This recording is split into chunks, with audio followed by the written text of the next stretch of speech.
Secondly, we have also Professor Supasti Darmawan, one of the best lecturer, one of the best professor that Faculty of Law Udayana University have, and our commitment to conduct research strategy to publish journal is undeniable. I can say in terms of journal, Professor Supasti is a founding mother of Udayana Journal, and we also have one of the founding father of Udayana Journal, that is Professor Widya. Okay. Without waiting any longer, it's time for me to end my report, and I will invite the Vice Dean of Academic Affairs to formally open this international workshop. Thank you for your opportunity. Om Santi Santi Santi. Wassalamualaikum warahmatullahi wabarakatuh.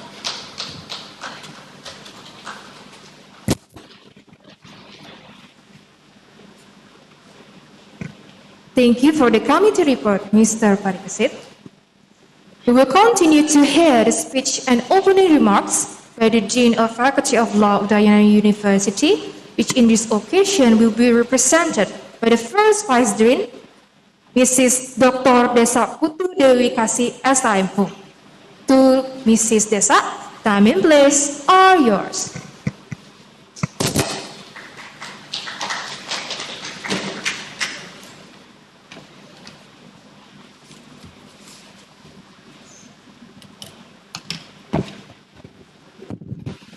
Om Swastiastu. Assalamualaikum warahmatullahi wabarakatuh. Shalom, Namo Buddhaya, dan salam sejahtera untuk kita semua.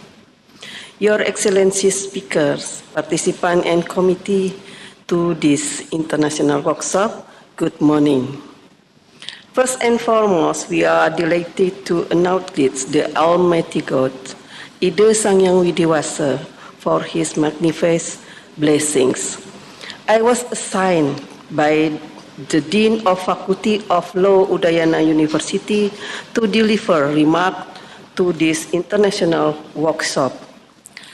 Allow me to express my sincere gratitude to two speakers, Professor Andrew D. Michel from Monash Law School, Australia, and Professor Niketut Supasti Darmawan from Udayana University.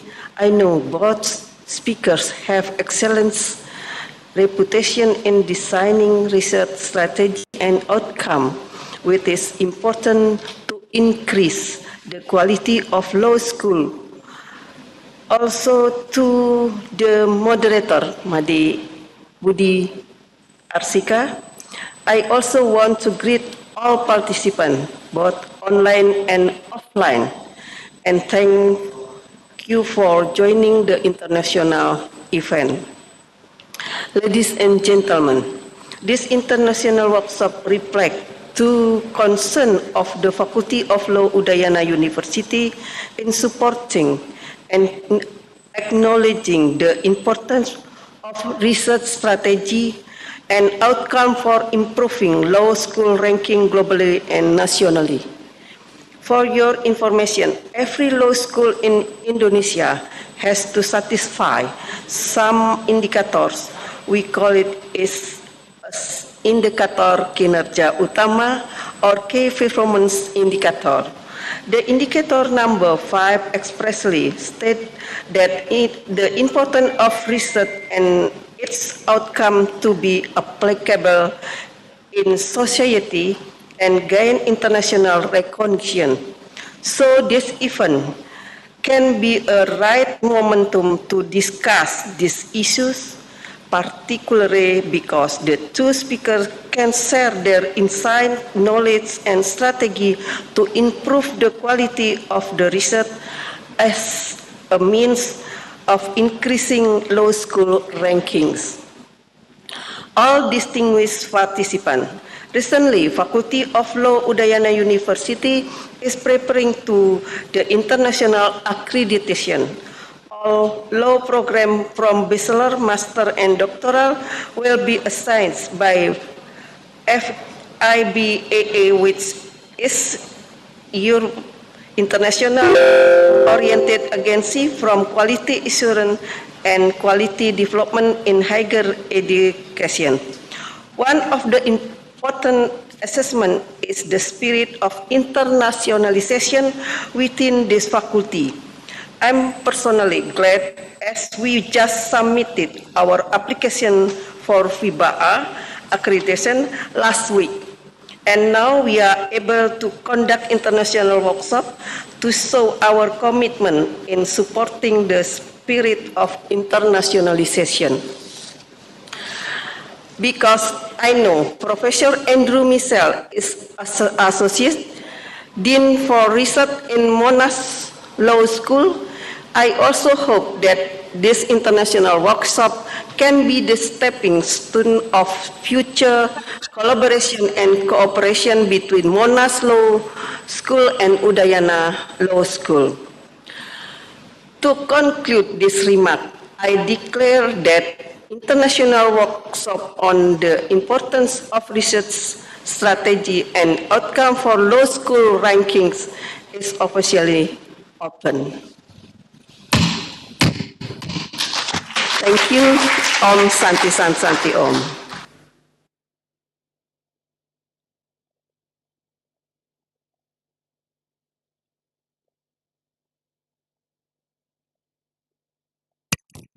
Thank you for the opening remarks from the first Vice Dean. The next agenda is a photo session. Hereby, I would like to invite the first Vice Dean of Law Faculty Udayana University from Faculty of Law Udayana University, the head of Bachelor Program, the head of Master Program, the head of Notary Master Program, the Editor-in-Chief from Udayana Journal of Law and Culture, the speakers, the moderator, the head of the committee, and the representative from the participants to please come forward to have a photo session. Thank you.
Also, to all of the online participants, we kindly ask you to turn on your cameras because we will be having an online photo session.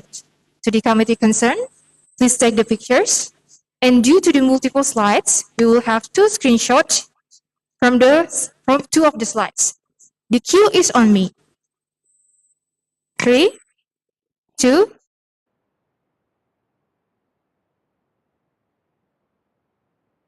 3, 2, 1. Thank you. Excellency, distinguished guests, ladies and gentlemen, by the end of the opening remarks by the first Vice Dean of Law Faculty Udayana University, the international workshop on the importance of research strategy and outcome for law school rankings is officially open.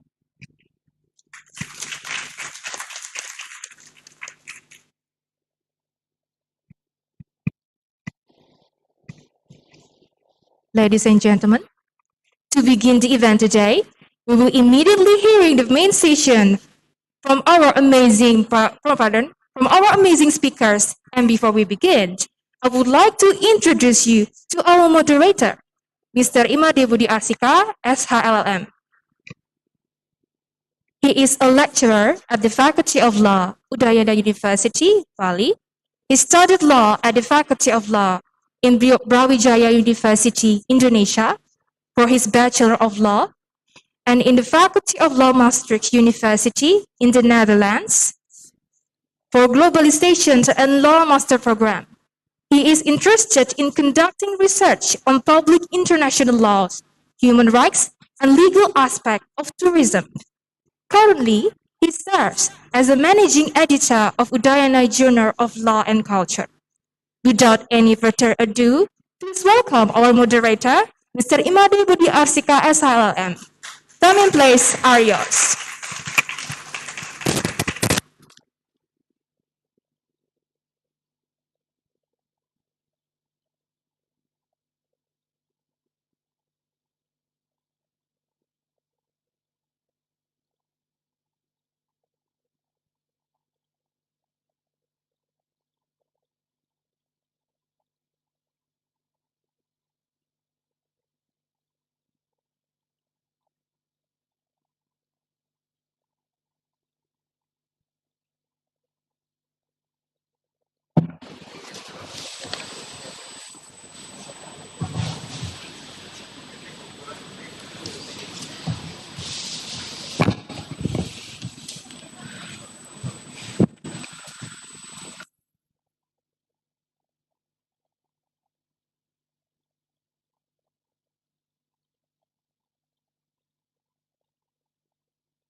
Good morning, ladies and gentlemen.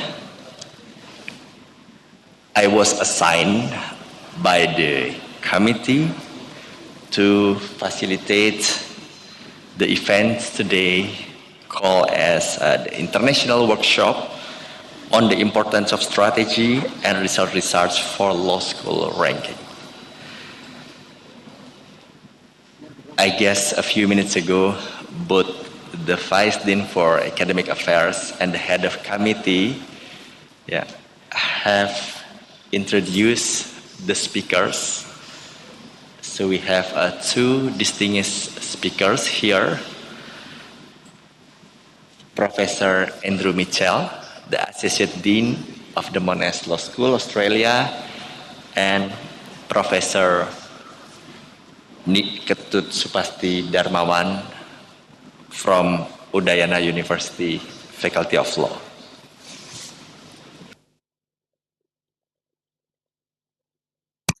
Test.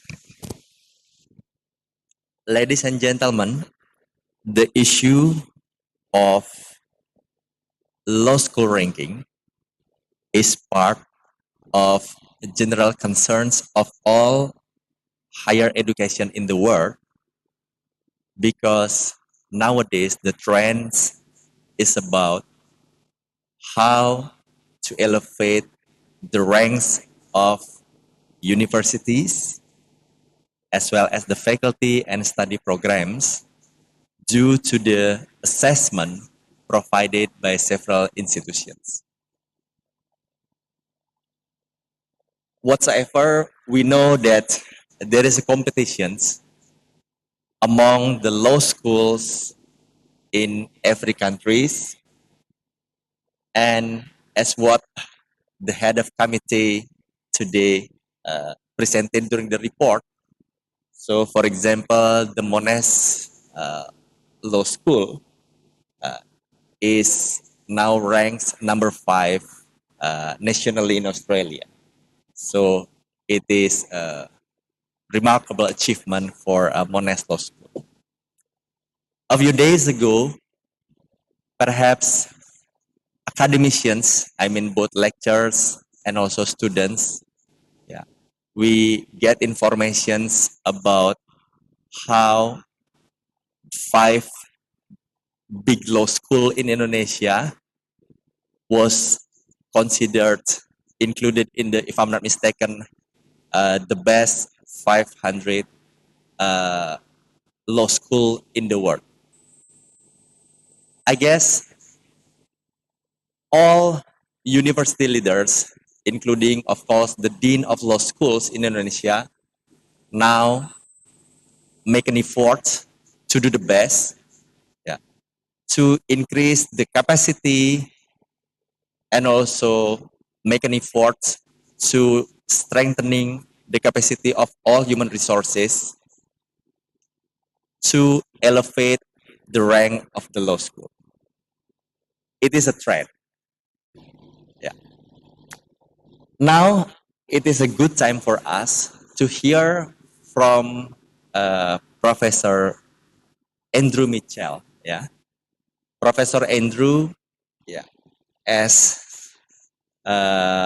everybody has heard, he's now the Associate Dean for Research in the Monash Law School, Australia. Yeah.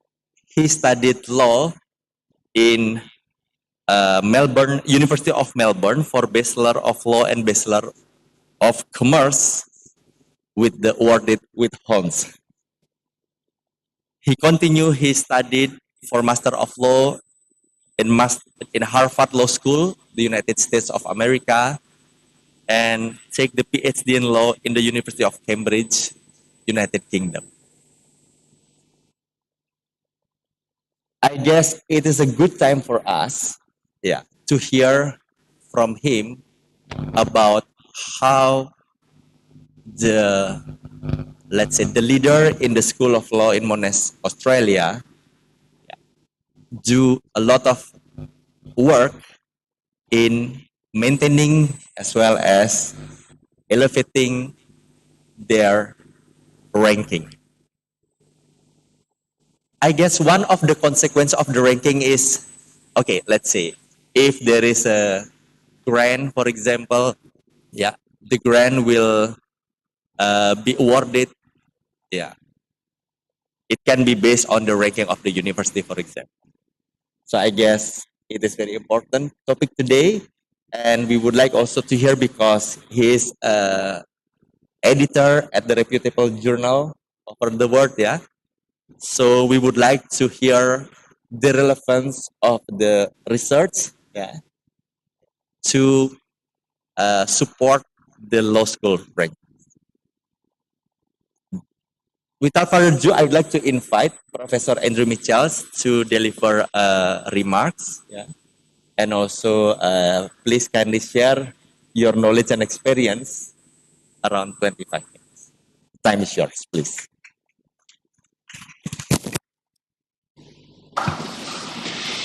Selamat pagi.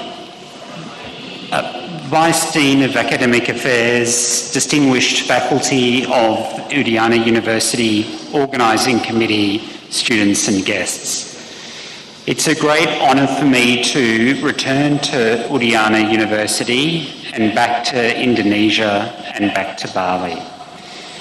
It's very nice to be here in person, to be able to renew and form new institutional and professional collaborations between Monash University and Udayana University, and also renew.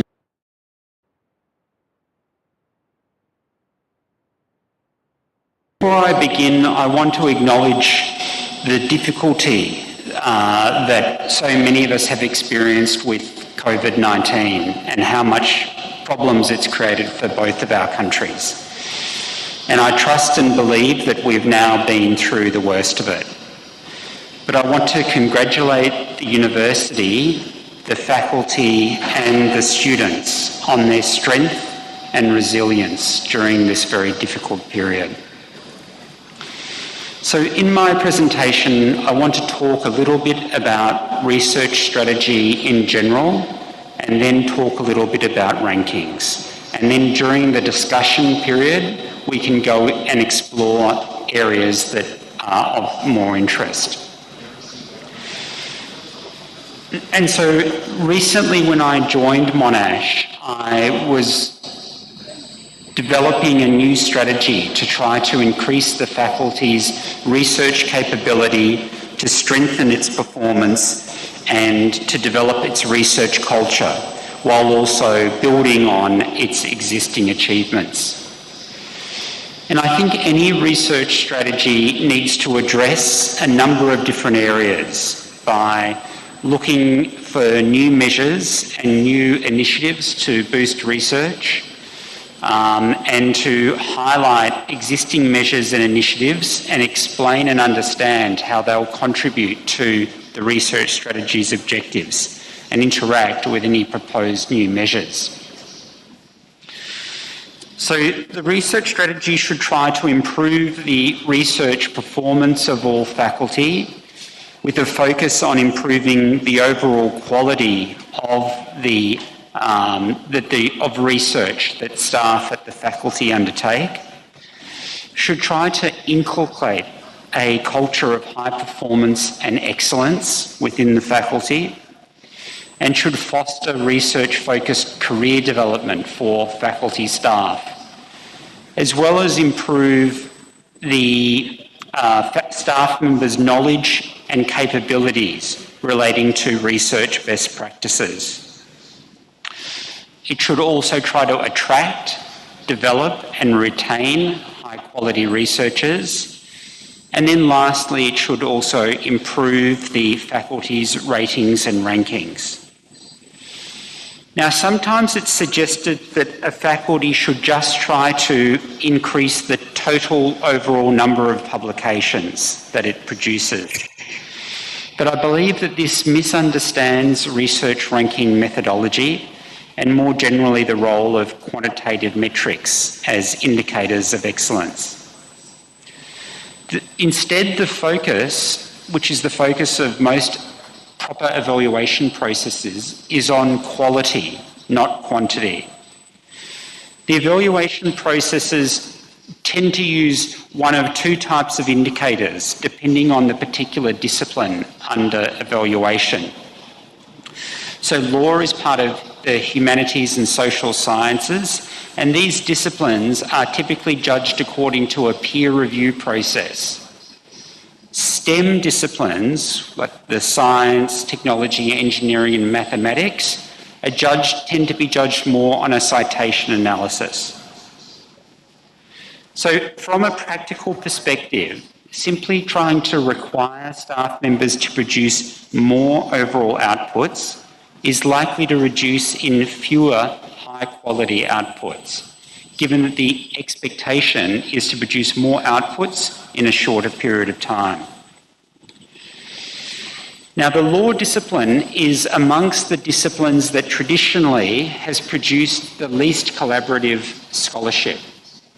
Unlike in the sciences, where it tends to be many people working together, co-authorship in law is relatively low.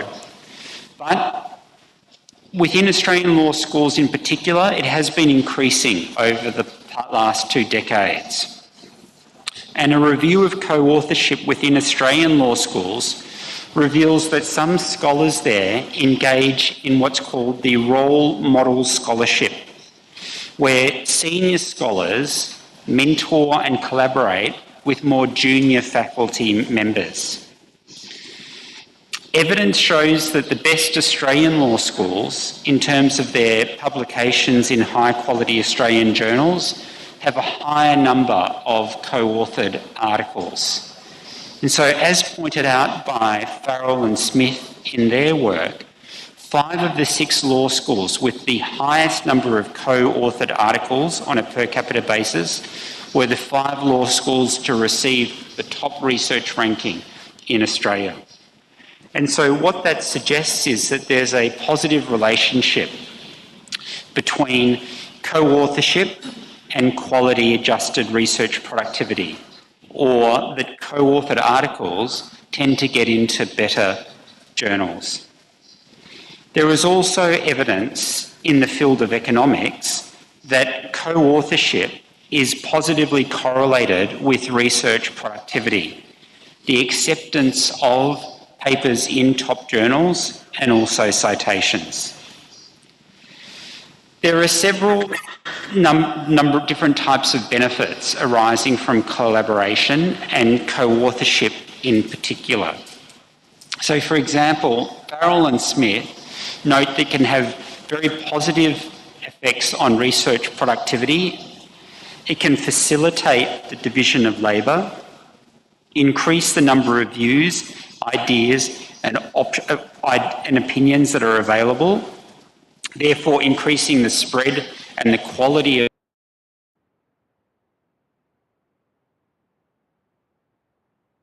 between senior academics and more junior academics, enhance publication visibility and therefore the visibility of the faculty, and increase the intangible benefits that occur through collaborative research, such as career enjoyment and a sense of collegiality because you're working with others on a common project. And so my view is that law faculties should try to encourage collaboration between staff and reward it, because it's likely to be beneficial to the faculty in a number of ways. Most importantly and fundamentally, mutual and reciprocal collaboration is likely to foster a collegial and a collaborative culture that ensures that a faculty can consistently produce higher quality outputs. Of course, there are some disadvantages from collaboration.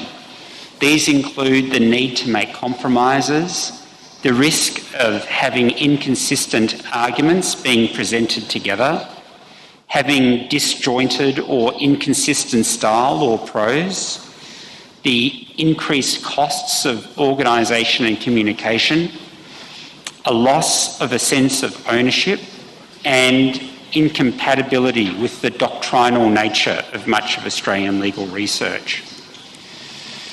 So my view is that these are risks and disadvantages that should be weighed against one another, together with an individual researcher's aspirations by each individual academic. And this should mean that a collaborative approach, while it's should be encouraged, should also be voluntary. And so the idea would be that collaboration is encouraged and that academics are recognised for collaborative work where appropriate. At the same time, it needs to still be the way that measures are adopted to ensure that staff are performing satisfactorily at an individual level as well. Now, interdisciplinary and cross-disciplinary collaboration should be highly valued by law faculties and tends to be highly valued by universities. It is a measure of excellence both internally within the university and externally for various ranking procedures. It's important to do interdisciplinary research because it helps ensure that the faculty's research has impact across a wide variety of areas, both within and outside academia. And so we should try to recognise this sort of interdisciplinary collaboration where appropriate. Now, beyond just interdisciplinary collaboration, there's also international collaboration. And this should be highly valued by the faculty and be one of the university's strategic plans. So when we look at the Times Higher Education World University Rankings, international collaboration constitutes 2.5% of the International Outlook Indicator, which is calculated according to the proportion of a university's total research journal publications that have at least one international co-author. So international collaboration, so for example between academics at the University of Udayana and academics in Australia, is important because, amongst other things, it tends to lead to higher quality outputs. It allows for a broader range of academic perspectives. It builds cross-institutional relationships, and it opens up new opportunities for academics. And again, the standards within each faculty should try to recognise this sort of international collaboration where appropriate. Now, collaboration with students, and particular higher degree students, is another way that the faculty can increase its research output and sometimes its income. This type of collaborative activity is mutually beneficial for the faculty, staff and its higher degree students.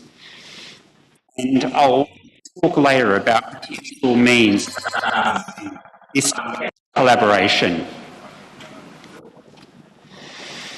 Now, there are a number of different ways in which you can look at administrative changes as well within a university to try to improve research performance.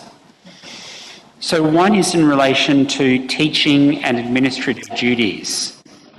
So my university, Monash, has one of the highest student-to-staff ratios of any Australian law faculty. And there are a number of arguments that have been made that suggest that senior academics might exhibit lower research productivity than junior colleagues. And so relatively to senior staff workload, these include the fact that senior academics tend to inherit quite a range of administrative and leadership functions in an academic department, which can crowd out time for them to undertake research. It's been noted in the QS rankings methodology that measuring teacher-to-student ratios is one of the most effective proxy metrics for teaching quality because it assesses the extent to which institutions are able to provide students with meaningful access to lecturers and tutors, and recognises that a high number of faculty members per student will reduce the teaching burden on each individual academic. So altering the teaching and the administrative duties of staff members can significantly increase the capacity for high-quality research. Because these changes require consultations, across the faculty, they require quite a broad faculty approach. But here are a number of sort of measures that can be introduced. You can try to do the teaching more efficiently, so consolidate any pre-recorded lecture materials for units that are delivered through a split delivery model. Faculties can look at greater delegation of assessment marking tasks to sessional staff and try to reduce the marking expectations on academics, which can be very time-consuming. Can help keep a library of past assignments to aid in the preparation of course materials, and a library of reading guides to aid in the preparation of course materials as well. Also, to reduce the workload of some academic staff with leadership roles, it might be beneficial to try to distribute some of those academic responsibilities to other academic staff that don't have a leadership role. The costs of administrative workload burdens on academic staff in terms of their reduced research productivity need to be kept in mind. So if you expand the faculty's administrative staff, that can increase, again, academics' capability to produce high-quality research because they've got more support and less of their time is taken up on administrative duties. So expanding administrative support for academic staff can have the added benefit of contributing to attracting high-quality researchers to the faculty. There is also the question of staff supervision. So staff supervision is a key part of building research excellence within a faculty. And so supervision of academic staff is necessary or at least helpful to monitor and ensure that staff are meeting their research performance requirements, to monitor and encourage staff to meet their benchmarks and to track staff performance in relation to qualitative or descriptive indicators of research excellence, to ensure that staff members are pursuing, in good faith, research grants that are relevant to their area of expertise and suitable for their career level, and to actively encourage staff who need to undertake further study, sometimes for accreditation purposes, and to help assist and guide staff along their preferred career trajectory. And so it's very important for research performance that staff that know how to do research well mentor and help develop junior staff within the faculty to increase their performance and their aspirations. So there can be a formal supervision process within the university and the faculty, but the faculty can also have a look at having informal mentor programs as well. So at Monash, there is a voluntary program for mentors and mentees that particularly focuses on supporting early career researchers. So under that program, it matches early career researchers that are willing to participate with professors in the faculty. And the program allows these early career researchers in the faculty to benefit from the experience of the more senior academics in trying to navigate their way through academia, publishing, research and teaching. And this mentoring program is entirely voluntary, and it's meant to transpire outside the formal hierarchies of the faculty. So again, this is a way of contributing to the faculty's excellence culture focused on high quality teaching and research. Now, I'm going to move now to briefly discuss rankings. And I'm happy, obviously with research strategy, there's so many different aspects of it. Maybe we can talk about other aspects during the discussion later on.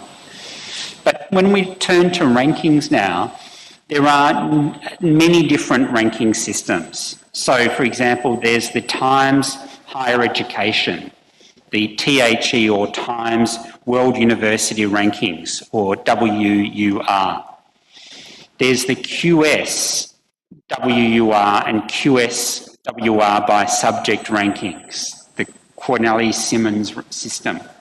And there's also the Shanghai rankings of world universities, the ARWU, and the Global Ranking of Academic Subjects, or GRAS. Now, why are rankings important? Well, they're important for various reasons. The rankings have been described as the go-to resource for students, for parents, for researchers, for potential employees, for funders, as well as for other bodies that are seeking an objective insight into a university's performance and ability. Ranking performance can also influence government measures that are trying to assess research excellence. And so higher rankings can increase a law faculty's reputation, which has a number of flow-on effects. And so if you have a high-ranking score, it means that the law school is more likely to attract better undergraduate students, particularly international students, higher quality postgraduate students, more world-class academics, and funding from private and public sources. Now, there's evidence that there's different planning and strategies that a university can undertake to try to improve its rankings. But obviously there are limitations as well. And so there are many different ranking systems and they each have their own methodologies, and their methodologies can change over time. I don't think that law faculties should chase rankings just for their own sake. Instead, they should be aware of the methodologies behind these rankings and where the faculty can do something that it thinks is sensible independently of the rankings, but if that also has a benefit for rankings, then that's worth doing. So rankings are not a perfect indication of how wonderful or important a law faculty is, but they do sometimes reveal something and can be influential. So where there is a strategy option to do something that is sensible for its own sake, that will also have a benefit on rankings, then that's a good option to pursue. So one way in which these rankings are influenced is by academic reputation surveys, where the people running these ranking systems send out surveys to scholars to ask them for their views. So the QS Academic Reputation Survey results are based on domestic and also international votes. Now, the international votes are worth 67%, while the domestic votes are only worth 33%. Therefore, if Udayana Law School wanted to increase its rankings, it should try to target international scholars in its nominations for the QS Academic Survey. Another option is to try to decrease the student-to-staff ratio by increasing the academic number of faculty. And so there are obviously two ways. The student-to-staff ratio has an impact on the rankings, and there are two ways to increase it. One is to increase the staff cohort, so to hire more faculty, or you could decrease the number of student enrolments, obviously. Now, if you increase the staff numbers, then it has a number of benefits. It tends to lead to increased research productivity, decreased workload, and more time, therefore, for high quality research by staff. So increasing the staff cohort offers an opportunity to diversify also the existing cohort of faculty at Udayana by increasing the proportion, say, of international staff. And it's therefore the law faculty's international outlook score. Another sensible thing to do is to target journals that are indexed in the Scopus database. So the field-weighted citation index, research productivity and international collaboration indicators under the Times survey, and the citations and the H-index indicators under the QS survey are based on data that's provided by a company called Scopus. Now, citation-based metrics are based on publications that are indexed by the Scopus database. And a search of the law Scopus index journals indicates that there's 942 results, meaning that there's a significant number of law sources. And so academics, where possible, should try to publish in journals that are indexed on Scopus. Then it's very important that Udayana academics ensure that their publication data is accurately and completely captured in the Scopus database. So Elsevier recommends that institutions evaluate all data sources available, the institutional data, the bibliometric data and the survey data, to ensure that there's accurate data and in turn an accurate rank. And so sometimes the research office of the university can help the law faculty ensure that its output is being accurately captured by the Scopus database, because even if it's been published, if it's not captured in the database, it won't flow through to the rankings. And then the final thing that can be done when I'm talking about international collaboration is to make sure that the staff place their address in the author information of an article or output. So the indicator under the GRAS system is based on the number of publications that the faculty has with an international partner. So there needs to be an international address in the author information. So staff, when they're working with an international collaborator, should ensure that their collaborators put their address within the author information in the within each article to ensure that these articles are appropriate.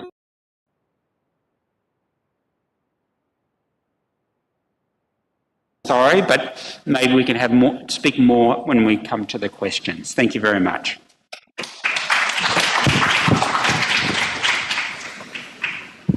Thank you very much, Professor Andrew Mitchell, for the very interesting presentations. Well, I'd like to quote your previous statement. Ranking is not a perfect indicator of the faculty profile, but yeah, at least it gives an overview about the situations of the faculty. A few minutes ago, you mentioned about the informal voluntary mentoring program, right? Professor, you mentioned, if I'm not mistaken, informal voluntary mentoring program of research in your law faculty. I just remember Professor Windya and Ibu Desa Dewi Kasih. They were the head and secretary of, we call that the board for publication and documentations. It was, if I'm not mistaken, in 2006. We were young lecturers and we were invited to the second floor of the building B. So we were mentoring informally. I guess Ibu Suksma still remember, and Ibu Dika and Ibu Ayu at that time, yeah? So actually I miss that situation. So please give big applause to Professor Windya and Ibu Dewi Kasih. So who knows, now at this faculty we will continue the tradition that we have ever established at that time, but now I guess due to the global pandemic issues, yeah, the offline meeting sometimes is not easy to organize. But thanks for that, remembering us and inspiring us again to do that. And you also mentioned about the co-authorship between the senior and junior academics. I guess Professor Supasti has done that, yeah. Always encourage us as the younger lecturer, younger researchers to do that. So thank you very much. We will. I do believe you will get a lot of questions by the participants, both online and offline here. So for those who attend the workshop here, as well as those who join the workshop by WebEx, so please, if you would like to write questions, please do that on your chat box.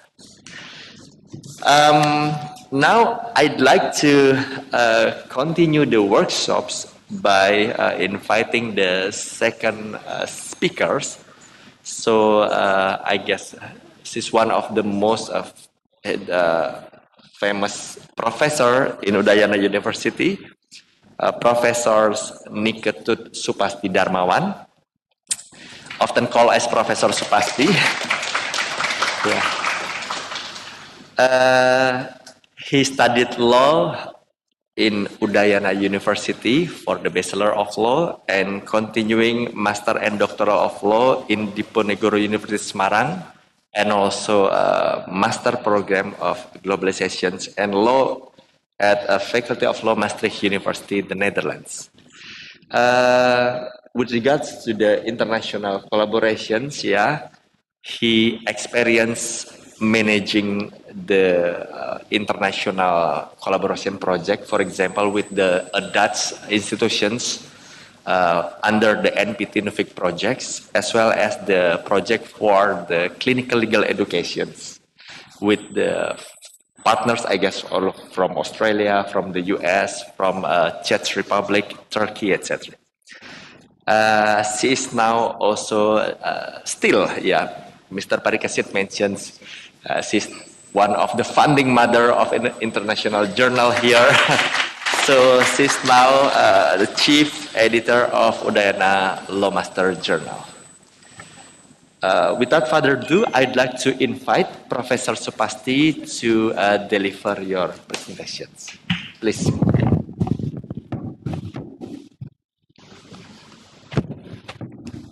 Thank you very much, Pak Budi, the moderator, lovely moderator. First of all, I would like to say Om Swastiastu, Selamat pagi, salam sejahtera, salam sehat for all of us. I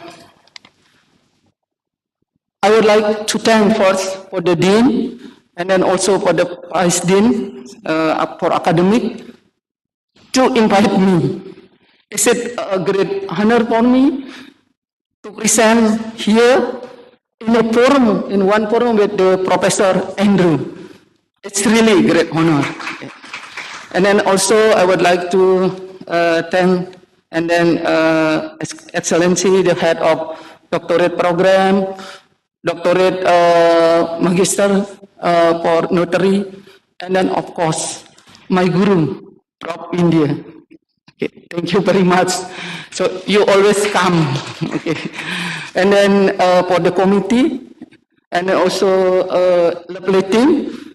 From the first dimension, I'm a mother of journal. I'm the corporate international. So thank you very much. I'm here. I stand here. I sit here because of you behind me. You are the lovely children. You are behind my screen.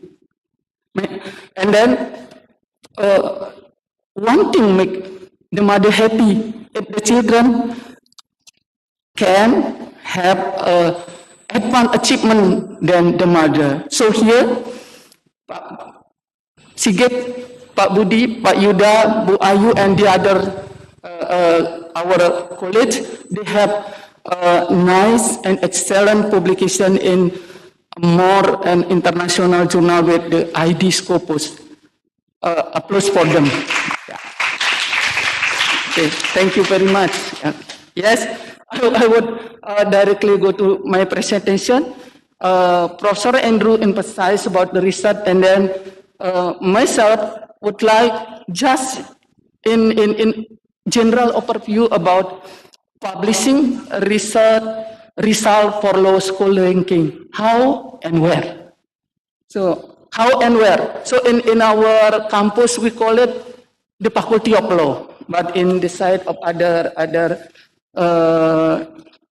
something in Australia or America, they may say law school, something like that. So it is really similar with publishing research result for the Faculty of Law, how and where. Okay, the next. So in my introduction, let me say that I would like to start my presentation regarding the publication. I would say in my point of view, a good research or excellent research will bring more opportunity to publish in national and international journal reputation. Therefore, to achieve that achievement, the more research publication from the campus academic community, or in my point, the member of campus, the more opportunity to elevate the law school ranking. So in this case, I would like to make a bit narrow. Preparing and conducting and good research is very important, as Professor Andrew mentioned. Some of elements that we need international collaboration. So this is very important to strengthen the law school ranking. And then the next question for us is how to do excellent and good research.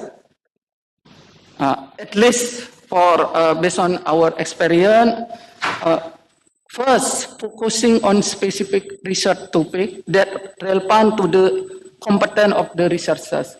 So may I borrow the concept of my guru, Professor Windia.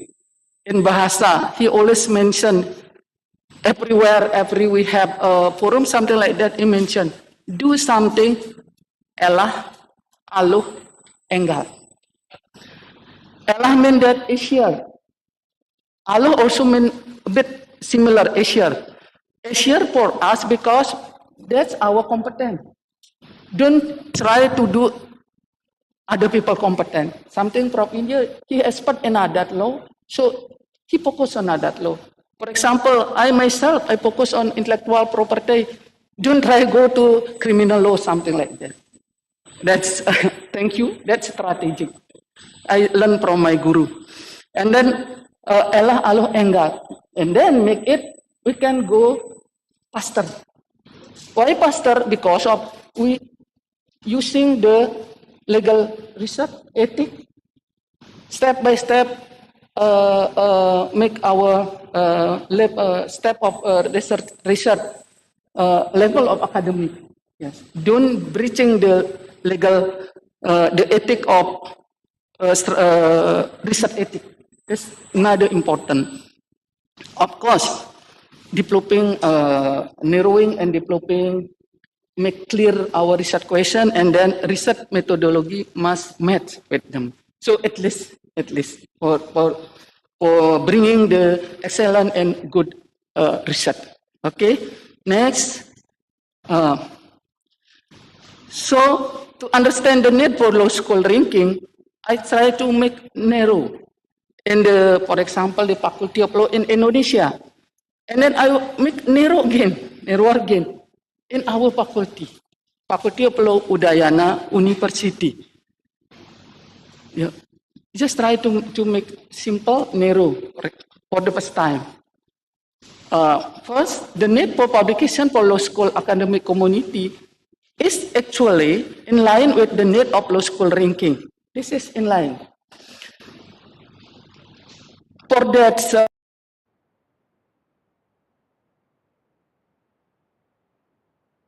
can be argued that increasing the publication of research faculty from the law school member, such as Udayana University, will bring an increased impact on the ranking of the faculty Udayana University. Therefore, the first step, we should increase the member, the research of our members should increase. Of course, with something strategic that Prof. Andrew mentioned. Try to increase our academic standard, international academic standard, something like that. And that we can do for increase our Faculty of Law ranking. Okay, just now assuming we already have that research, and then we have excellent result, we have a good result, and then where to publish the research of result? For the need of our academic member, or we call it in bahasa Civitas Academica, Fakultas Hukum Universitas Udayana, this consists of the lecturer, the student, both the S3, doctorate, master degree, and also bachelor. Where to publish the result of research? To match with the need of the law school ranking. So, of course, we try to see first the regulation from the Directorate General Higher Education in Indonesia. For example, operation guideline for assessment of credit score for lecturer promotion in 2019 and other regulation related to the requirement of publication for the doctorate degree, for master degree, and other post-scholar. So finally, we have 3 points. First, we should go to the reputable international journal. The regulation mentioned that the dictee recognized the international reputation journal is one of them, Scopus, and then the other Web of Science. So If our level need to, for example, doctorate degree or the academic member would like to go to the professor, for example, so we should go to this one because the regulation require that we should have that publication. And then the third one is international journal. International journal, what we call it, beside the number one. Okay. And then the second one. The third one is national journal with indexed in SINTA. SINTA means that Science and Technology Index. In Indonesia, we have SINTA 1 until SINTA 6. SINTA 1 is the highest one, and then SINTA 6 is the lower index. Okay, Dandi, continue. So, clear, yes. International journal, reputation, Scopus and Web of Science, and then go to international journal beside category first, the first category, and then the third one is go to national journal SINTA 1 until 6. Yeah. Whether national journal also can increase our level? Yes. I call it yes. Not only international, because our regulation also require about that category. And then, how do we publish the result of the research in the international journal? Okay, so I based on my experience, for example, I only have experience in Scopus, in the journal. In my opinion, so for the beginner, we may go to the lower index first of Scopus, which is most possible to be achieved. Yeah. If the requirement doesn't mention otherwise, for example, if they require about Q1 or Q2 or Q3, so we can try go to the Q4. This the lowest level is Q4 Scopus, and then after that, read carefully whether our study is included in the focus and scope of the journal. Okay, whether that journal also the scope is about the law, because rather than we already published and then the Directorate General Higher Education in Indonesia doesn't accept, reject our article because it's not in the focus of the law, but something like engineering or something like that. This is my experience. So I just mentioned my experience because in the past, I only go around the journal, just find the Scopus, and then after that, so rejected. Not only rejected by the journal international, but also rejected by our institution. Yeah, so that why make sure focus to read about the focus and scope of the journal, and then really carefully read the outer guideline of the journal and fulfilling the technical and substance requirement. This is very important. We can learn through several, and then learn through several articles has been published in the journal to understand the style of writing, for example. We should also pay attention about the peer review process. Whether the journal is very faster, or they provide a good and excellent peer review process. We choose the good and excellent peer review process, although it will take a long time duration. Whether the duration is too fast or reasonable, just criticize about that. And then make sure that we go to journal that conduct peer review process, as already I mentioned. Yeah, and then the technical, I mentioned before, the guidelines sometimes usually consist of two parts: technical requirement and substance. The technical requirement, why important? The technical important must be made by the author because, for example, the journal manager asks for the maximum of 15 words for article title, just an example. Some even ask only 10 words for the title. Therefore, the author must be complete with the requirement. Why something like that? Because if at the first, when the editor read, this is 20 words, I will reject. We will reject. Pak Budi maybe very often do something like that. Or me, myself. Why? Because for the first time, the author doesn't fulfill our requirement. Okay, the technical word, don't ignore about the technical requirement. This is very important. And then another thing, that's the abstract, for example. Some journal ask for the author about maximum 25 words, or even around 100. Yes, we should complete with that. And then another important thing also, write in the template journal that already provided by the journal.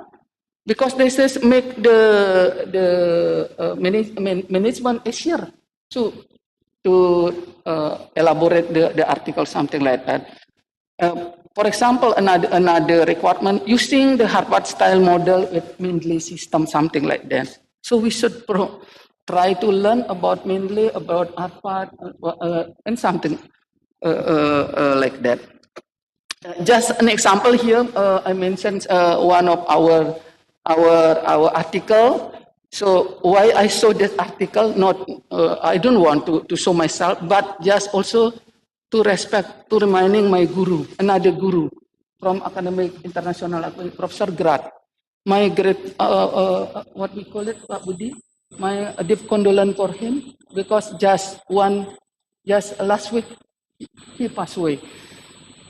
I sit here, I can speak with you or also present with my English is not really like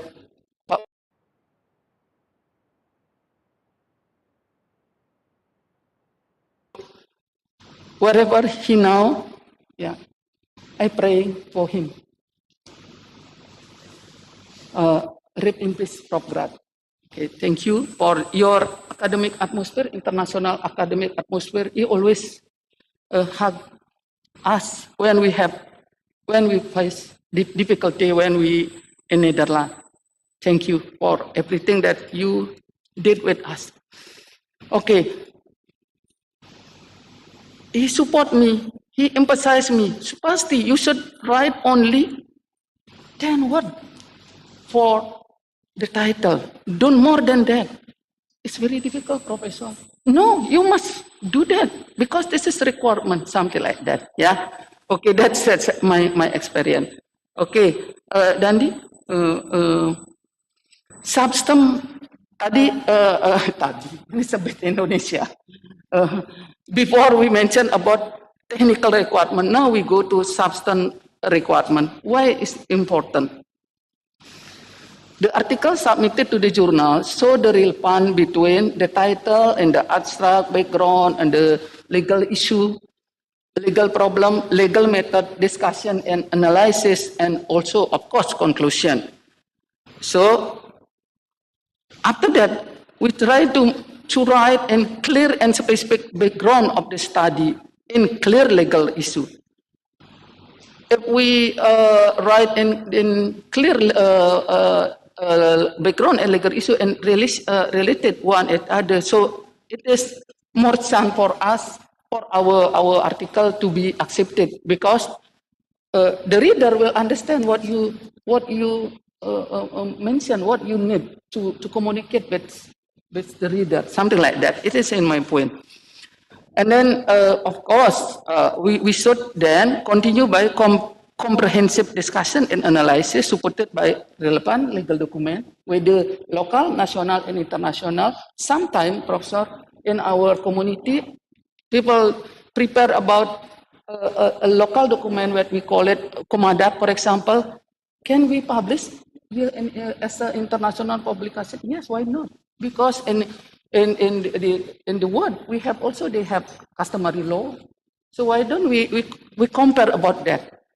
And then we can go also to the human right. For example, like our student in the doctorate degree, bring the student, the research about a child, the protection of child when the parent divorce in patrilineal system. In Bali, we have patrilineal system. How the protection of the children. So we can also start about the human right, about every person, every people has human right, so, including the children that result of divorce of their parent, yeah, something like that. So I just encourage them or try to combine your to the lot you start legal document. So I think this is make your research will become fulfill the international academic atmosphere, something like that. Okay, continue, Dandi. Okay, another form of the research publication. Before I mentioned about when we try to publish in the form of journal, but not only journal, we can also publish in the form of book. So the book as a medium to publish research is one of the important sources or to increase the ranking of the law faculty. Just an example here, I don't know the apa namanya gambar, the drawing is clear enough or not. In 2012, we have one book that published internationally as a result of international cooperation research. So published the title is in sustainable tourism and law. The publisher is Elephant International, and now the book spread out at Amazon. So it is also one of our, ya, apa namanya Pak Budi, kebanggaan, one of our proud about that. So behind of this book also Pak Budi or our colleagues. In the past we have something like that.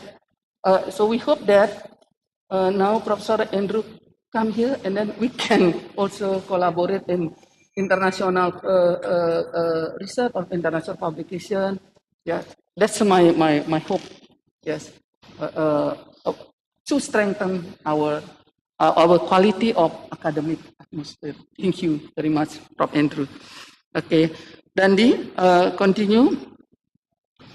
This is sustainable tourism and law. So the student may try to search in Amazon, you can find. And then this book, even by now, berapa ini Pak Budi? 102 euro or dollar? Dollar ya, ini. Yeah, something like that. Okay, this is also make us proud. This is one of our legacy. Can we say something like that, Pak Budi? Yeah, this, Pak Budi, also Pak Parikesit, yeah. Why not we continue the atmosphere, something like that? This is your era, this is your age, Pak Yuda, Pak Parikesit, Pak Budi, and other our colleagues. Then, as I mentioned before, yeah, the first I saw about the international publication in the form of book, and then the second now I show you about the international journal that where Parikesit already published in the one of them ASEAN Journal of International Law.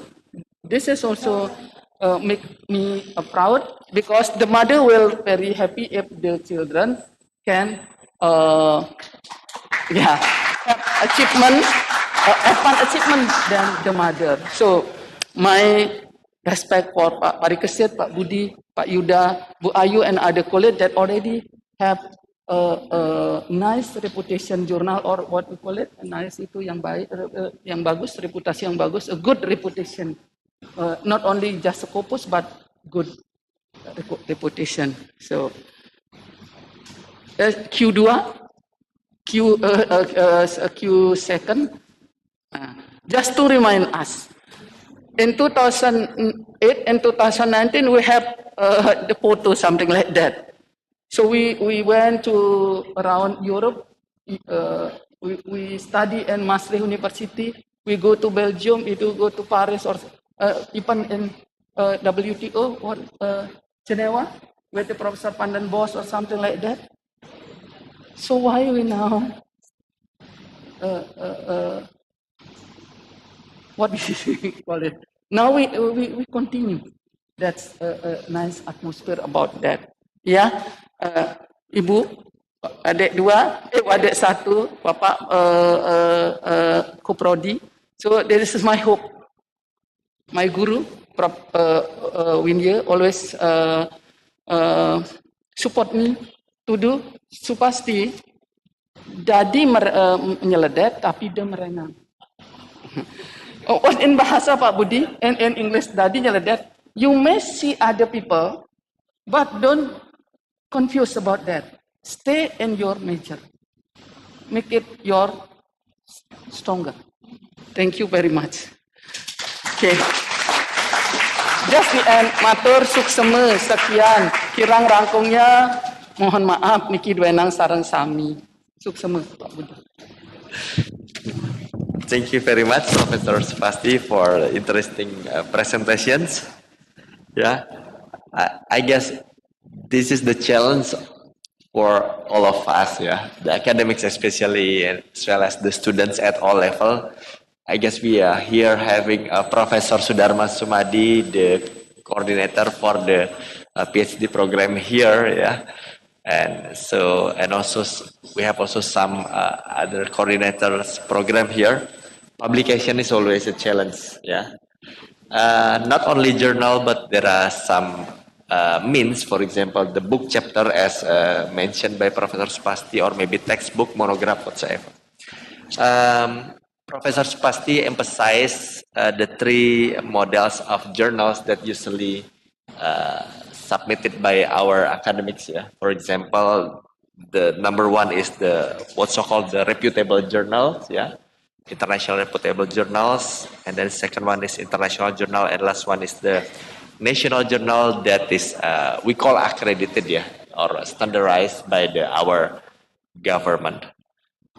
Everyone, academics, also for students, because here, Professor Mitchell, students who would like to graduating from this law faculty must have publications, yeah, that is officially published, yeah, before besides their exam, besides final exam for the master thesis, bachelor thesis, or the dissertations.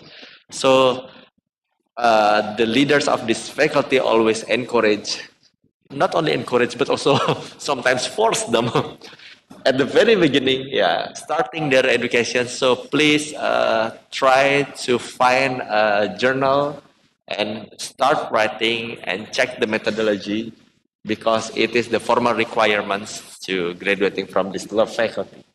So again, publications is a challenge, but also it is an opportunity to increase our law school ranking. Yeah.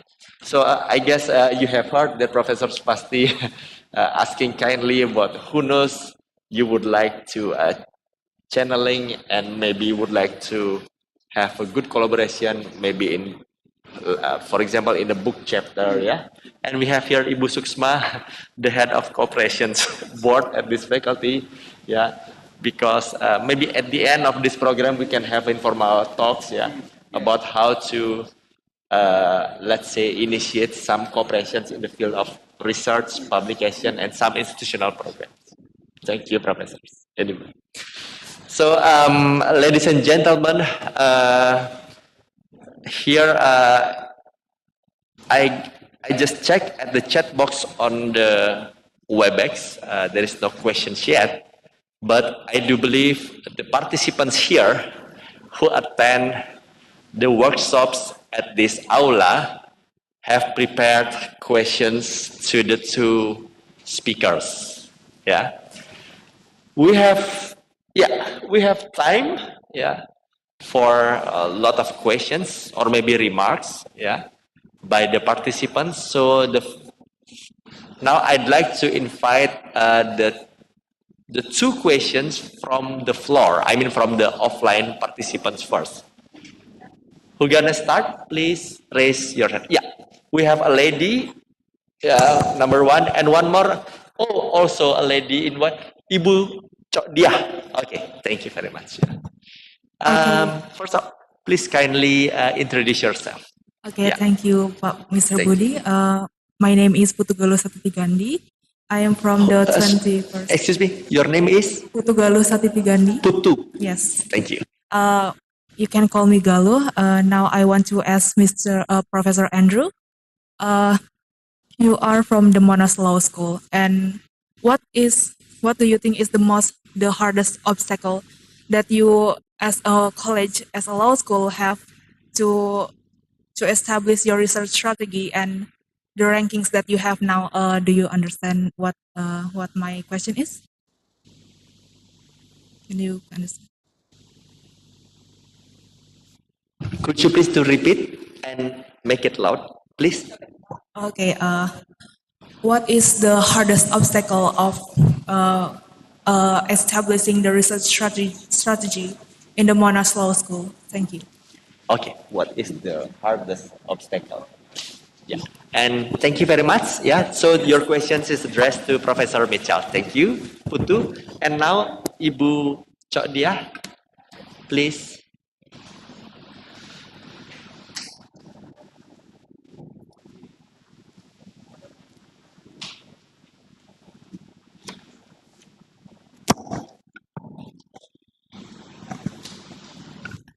Thank you very much for Pak Budi, and thank you very much for Prof. Michelle and Prof. Supasti. I would like to ask about journal culture in Monash Law School. How about journal culture there? And I want to ask about the characteristic when the students want to research to know, is there any difference, like distinguish or differences between in any law schools in Asia or Australia? Thank you very much. Can you get Ibu Cok Dia, please kindly repeat your questions. Yep. Okay, I would like to ask about journal culture in Monash Law University. Culture in journals, Yeah. in culture in publications, please. And second question is about the characteristic in making research to make journal. The characteristic. The characteristics, yes. Is there any differences or distinguish between in Asia or Australia? Thank you very much. Oh, characteristic of the maybe methodology of research, something Yes. like that. Okay. Yes. Yeah. Thank you.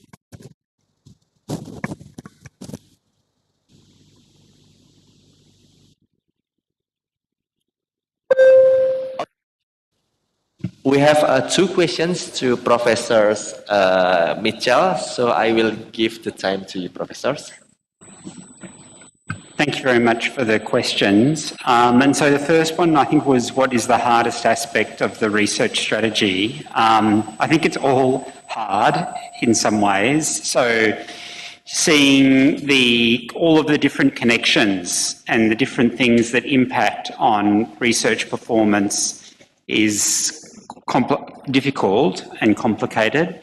But the hardest thing perhaps in implementing the research strategy, I think, is encouraging people to aim higher and to try to think about doing things differently than how they've been doing it in the past.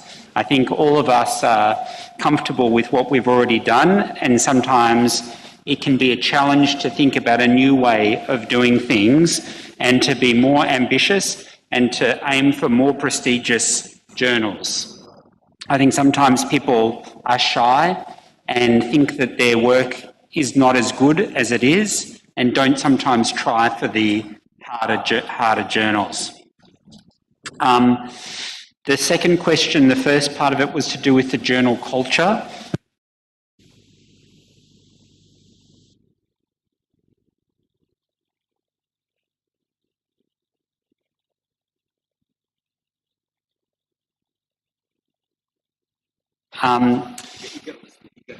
Okay. So we do try to encourage publications in journals. As far as research output, we recognise that it's better to publish, say, in a journal article normally than a book chapter, because the book chapters sometimes take a very long time to be published, and book chapters are not read as much as journal articles. So in most circumstances, it's better publishing in a journal than in a book chapter. You'll get more citations and it will be read more. And with a good journal, it goes through a proper peer review process as well, where sometimes with a book chapter, there can be a suspicion that, your friend is the editor of the book and will just say, give me your work, and doesn't properly check it or check the quality. But with a journal, it has to go through a proper process to check that the quality is okay. In Monash, we have a list of quality journals, and so to have your research recognised every year for performance, it needs to be on that quality list. And yes, and we have a big list of journals that's quality, and then we have some at the very top that are elite journals. So we try to encourage people to publish more in the elite journals, but definitely somewhere on the quality list. And then as far as the different methodology in journals between Australia and Asia, I don't think that there is necessarily a huge difference. I mean, sometimes there's different legal traditions, common law systems, civil law systems, but I think much of the methodology is similar. Maybe more of a trend towards sort of legal theory a little bit in United States compared to Australia, and maybe that's coming into Australia a bit more now. Thank you. Thank you very much, Professor Michels, for your response to the two questions. I guess we have questions now on the chat box from Miss Putri Triari.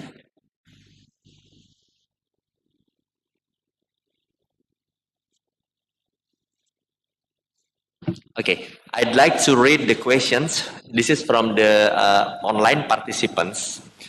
So, greetings everyone. My name is Putri Triari.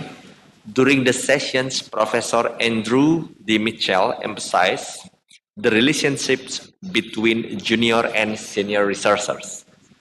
My questions to both speakers, so not only to Professor Supasti as well, is how do we encourage the younger generations to be interested in conducting research in order to support the law school ranking? Bearing in mind that not everyone might have a similar interest in conducting research. Thank you. Regards, Putri. Yep. So thank you. Yes, please. Jim? Yes. So thank you very much for the question. I think that universities should tend now to only hire academics that are interested in research. And if the academic wants to be promoted in their career, then they need to do research. And I think thinking that there is a complete difference between teaching and research is incorrect, because ideally the teaching that you're doing should be informed by the research that you're doing. And so the new latest thinking that you are developing in your research should flow into your teaching, and you bring that into the classroom to benefit your students. So I think that junior academics should do it because it's good for their own career. If they're going to advance and be promoted, they must do research, and to also recognise that it's important for their teaching, because they should be bringing their own fresh thinking into their teaching the results of their research, and also because they are part of a team for the faculty, and everyone needs to contribute to the research effort and lifting the reputation of the law faculty and the university. Thank you very much, Professor. Now we will have a Professor Supasti. Professor, would you also kindly, with regard to these questions, kindly share your experience because you won some grants for research scheme, for example, inventions, Unggulan Udayana, because this question is about how do we encourage the younger generations to be interested in conducting research in order to support the law school ranking. Yeah, please, Professor. Thank you very much, Pak Budi, and also Putri that asked the question about how to encourage the younger academic members or lecturer to do research. And my point is we already have the rule in our faculty level or in university level. For example, they provide several scheme of research. One of them is for the beginner. So in this scheme research for beginner, so the younger can work together, collaborate with the senior. The senior as the head of the researcher, and then the junior as a member. This is one of the way to encourage them. And then we also must mention about the role of every member and also the head of the researcher. The head of researcher, for example, provide and encourage and support the member to work in the part of, for example, developing questionnaire or something like that, and then also to collect the material, legal material. This is also the way for the junior to improve their ability and also quality to do research. That's only one way. Thank you very much. Thank you very much, Professor Spasti and Professor Mitchell, for your response. I guess we have still questions. Yeah. Now I'd like to invite more questions from these offline participants who attend the class. Yes, we have one student. Okay, please.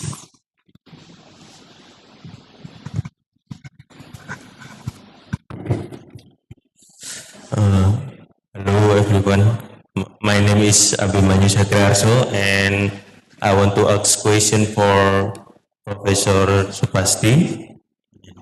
Okay, my question is there any requirements in order for students to apply for Scopus journal?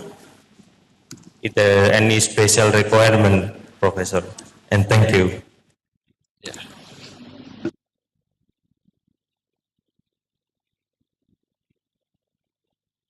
Yes, special. And perhaps, Pak Yuda, please. Mr. Yuda Dananjaya.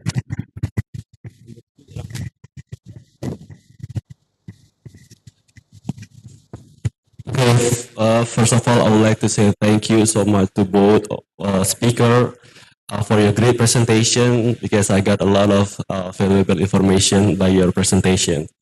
My name is DJ. DJ is an abbreviation of Dananjaya, so easy to call DJ.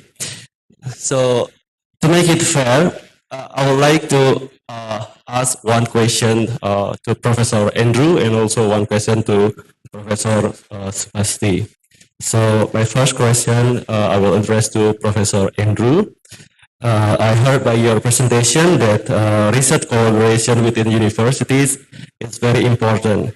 I think the problem of many universities in Indonesia to conduct research collaboration because they don't have cooperation with other university because it will make hard to meet, hard to talk, also to discuss what they are going to do with other researcher.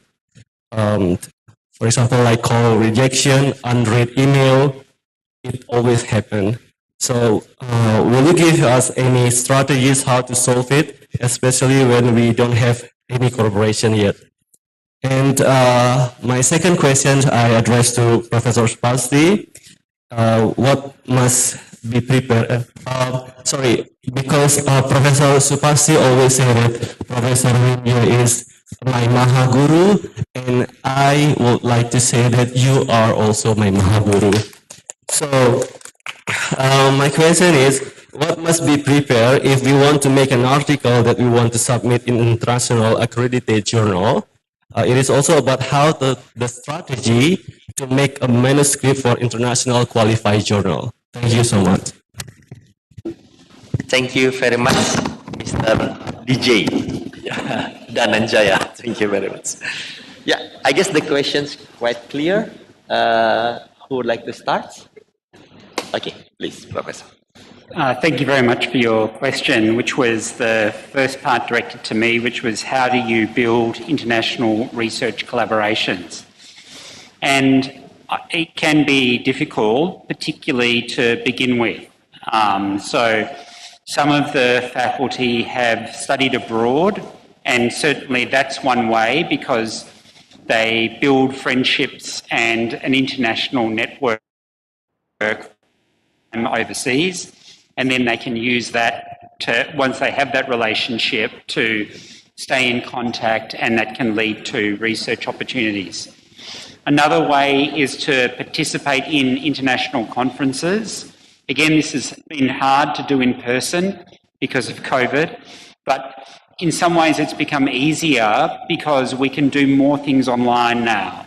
And the hard thing is that sometimes those relationships are built not during the formal part of the conference, but the informal part, where you're drinking tea or coffee and you get to talk to people one-on-one. So as much as possible, I would encourage people, particularly when you're trying to build that network, to participate in international conferences. Even if you're not presenting, to be asking questions that will get you noticed, or to speak to the people at the conference informally about the research that you're conducting and the interest that you have in working internationally.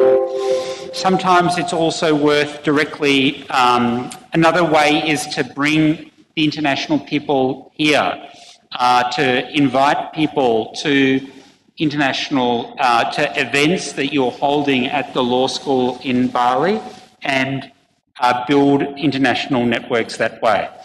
The other thing is to look at people that are working on similar issues internationally, and then writing to them, indicating that you're aware of the work that they do, and proposing that you'd be interested in some research collaboration with them. It might be a collaborative piece or a comparative piece that maybe looks at where you will look at the issue from an Indonesian perspective, and they will look at the same issue from the perspective of their jurisdiction, and looking at what lessons there are perhaps from the two different jurisdictions for a particular legal problem. So there's no easy solutions in relation to it, but one thing is to look out for opportunities that arise. So sometimes there are international funding opportunities as well, and always put your hand up for those opportunities. Join in, if there are already members of your faculty that are working on projects that have an international aspect, ask whether you can be part of that team and contribute, because you gain experience, you can start building up international connections as well, and then try to participate in international conferences and events, and think about which potential collaborators you might wish to invite to Udayana University to maybe give a presentation or participate in some event. And then socially, you can get to know them better and hopefully build a stronger relationship. Thank you. Thank you, Professor Mitchell. Now, Professor Supasti, please. I guess you got two questions from Mr. From the Abimanyu and student, Pak Yuda. yeah, and then Pak Yuda. Chidi. Pak DJ. Pak DJ. DJ, okay. Thank you, Pak Budi. First, I would like to ask a question from the student, whether we have several requirement for the student to write journal. Yes, we have. For the undergraduate student who would like to finish their graduation or a bachelor, our academic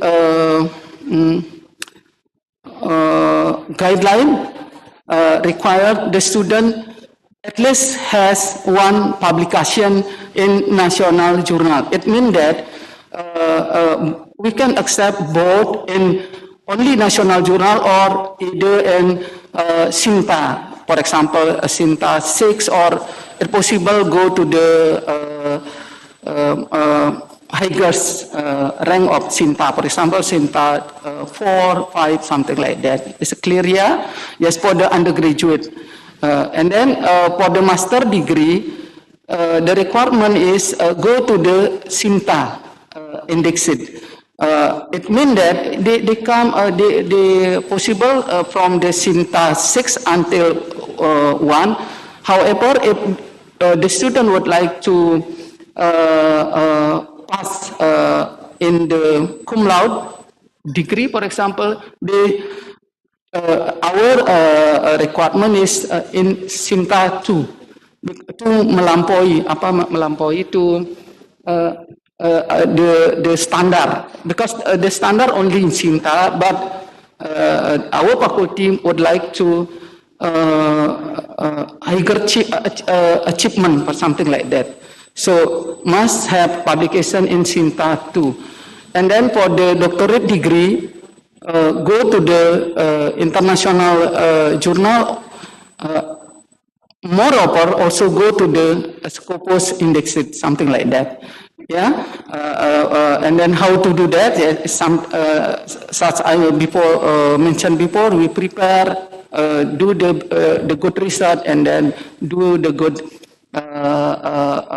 article. And then for the DJ, because I just so we have a new members here, DJ.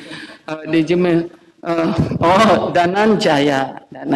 Yes, this is one of our favorite and famous also lecturer at the Faculty of Law. Applause for him. He just graduated from Yamaguchi. It's correct, Yamaguchi. So thank you very much for your effort during in Japan. Okay. Pak DJ, because you asked how my strategy to write article in international journal, for example, just I would like to share the more, this is my word, the more the journal rejected my article, the more we develop, the more we learn. So until now, some of them rejected my article. Then my strategy, don't give up. So don't give up. Sometimes I contacted Pak Parikesit or very often Pak Budi. Pak Budi, please help me to make it my language can accept wider community scope, international standard or something like that.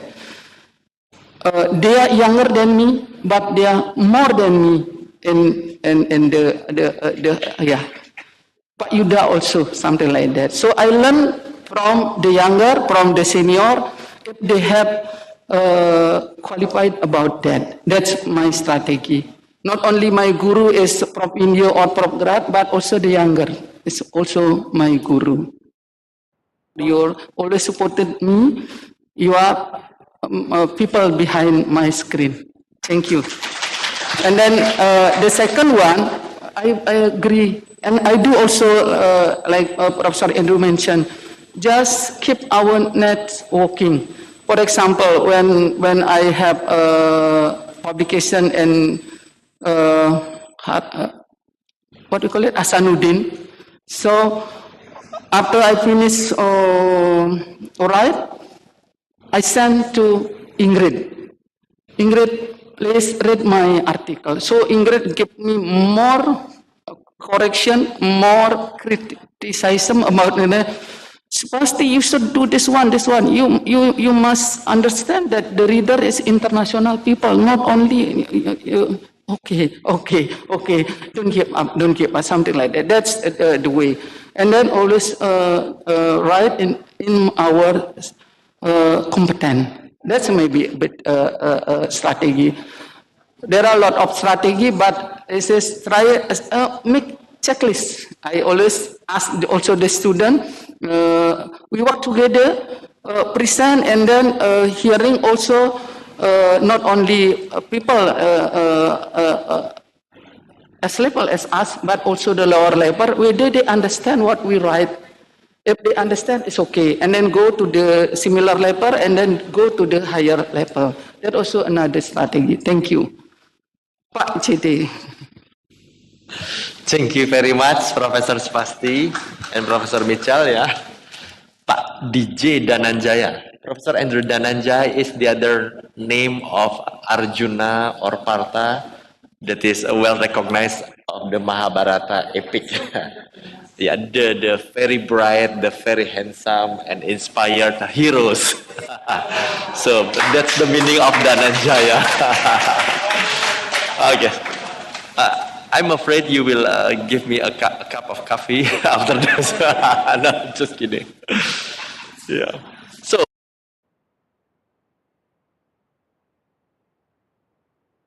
Ibu Dike maybe would like to ask something, but I will let you give a questions after the questions that we get from online participants.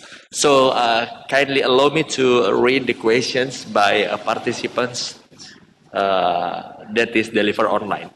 So good morning everyone. My name is Gusti Ayu Clarissa Mahadewi. Clarissa Mahadewi, are you now? Sorry, can we get your video? Do you open your video? If yes, maybe you would like to directly deliver your questions. Yes, I guess you are Clarissa using the, sorry. Clarissa, you use the red dress, I guess, right? So if you would like to raise questions directly, please, I give you a chance.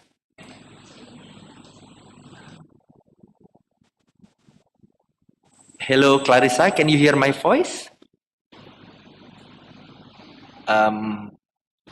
Okay, if not, I would like, I will read your question. So, good morning, everyone. My name is Gusti Agung Ayu Clarissa Mahadewi. So, in advance, Professor Andrew already mentions us about international collaborations that could help school rankings. My question is, how could we do an international collaborations as a student to help the school rankings and also especially for our reputations as a students? I asked this order, I felt there is a big gap to do an international collaborations. Thank you. Please, Professor Mitchell. Well, thank you very much for the question. So again, there are a number of conferences that are aimed just at students or have particular sections where only students can speak, which is to create opportunities for you as a student to get experience speaking at an international conference. So you should always look out for those. Another opportunity is sometimes there are international mooting competitions or international competitions for law students. Sometimes that might involve competing nationally with the top teams going from Indonesia to compete in a regional round or an international round. So have a think about what student competitions exist and whether, as a student, you want to establish a team to represent Udayana in those competitions. Another thing is to write. I mean, it's obviously easier to be to get work internationally if your work has an international aspect to it. So, like was said, you should concentrate on your area, but sometimes think about, is there a way of talking about what you're doing that has relevance beyond Indonesia, that has international relevance? It might be that you're using Indonesia as a case study, but the title of the article is internationally appealing because it's focused on an international issue. So you say, my research paper is on deforestation, for example, okay? And I'm going to use Indonesia as a case study for the proper way to manage this particular problem. And so then you have a way, your article is more likely to be published in an international journal than if you had just saying, my article is about working on logging in Indonesia, because then someone who's looking at it thinks, well, this is only relevant to Indonesia, not relevant to other countries. So sometimes you can be creative and frame your article in a broader way. So they would be my main suggestions for students. Student conferences, international competitions, sometimes the law societies.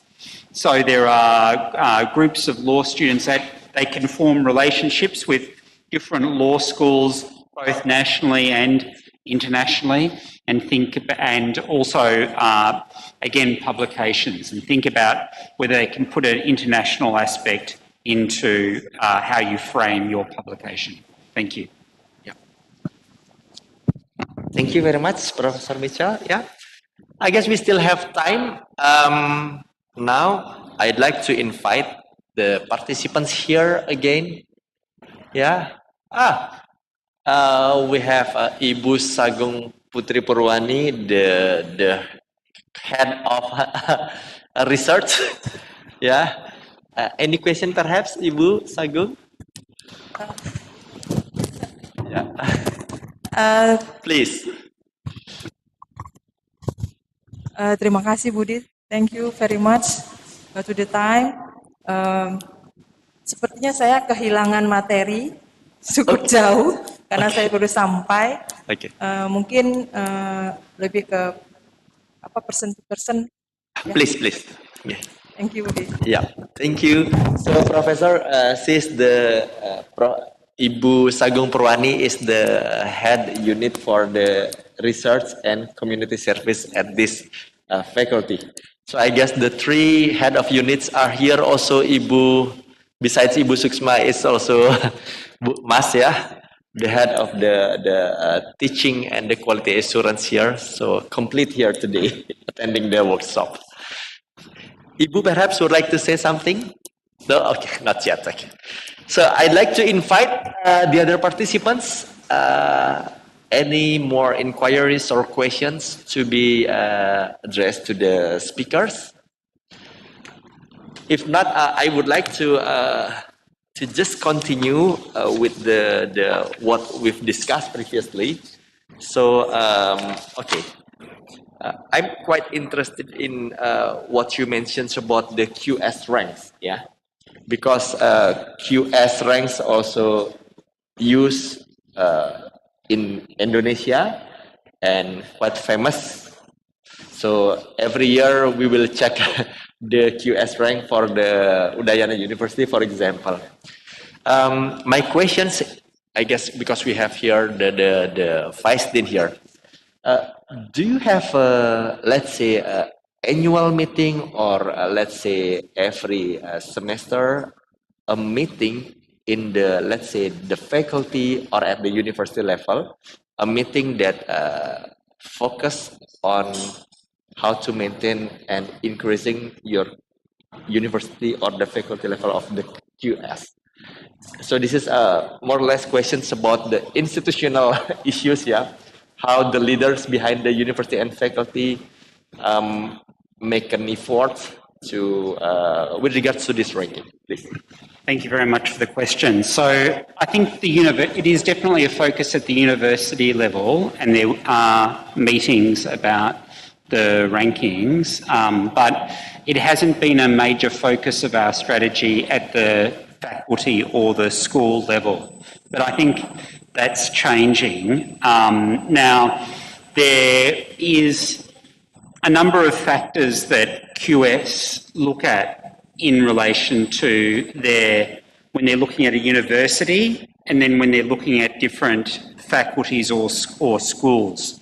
And so in relation to the QS ranking by subject rather than university only uses 4 indicators rather than 6, which are used at the university level. And each of the 4 indicators is ranked differently depending on which particular subject is being considered. So in relation to law, they look at the academic reputation, which is 50% of the weighting, the employer reputation, which is 30% of the weighting, the citations per paper, which are 5%, and the H index, which is 15%. And so, the key thing is the academic reputation, because that's 50% of the institution's overall subject score for law. And whereas as I mentioned before, the international rankings, the international votes, are given much higher weight than the domestic votes.